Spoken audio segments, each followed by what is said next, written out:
1 பேதுரு 1:23 அழிவுள்ள வித்தினாலே அல்ல, என்றென்றைக்கும் நிற்கிறதும் ஜீவனுள்ளதுமான தேவ வசனமாகிய அழிவில்லாத வித்தினாலே மறுபடியும் ஜெனிப்பிக்கப்பட்டிருக்கிறீர்களே. விளக்கம்: வேத வசனம் அழிவில்லாதது, அது ஜீவனுள்ளது. வேத வசனம் விதையை போன்று செயல்படுகிறது. அழிவுள்ள விதையினாலே அல்ல, என்றென்றைக்கும் நிலை நிற்கிறதும் ஜீவனுள்ளதுமான தேவ வசனமாகிய அழிவில்லாத விதையினாலே மீண்டும் பிறந்துள்ளீர்களே என்று கூறப்பட்டிருக்கிறது. எனவே வசனத்தை வாசிக்கவும் தியானிக்கவும் அதற்கு கீழ்ப்படியவும் முக்கியத்துவம் கொடுப்போம். ஆமென். 1 Peter chapter 1 verse 23.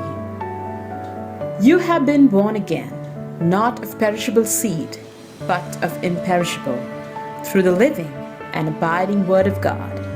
Amen.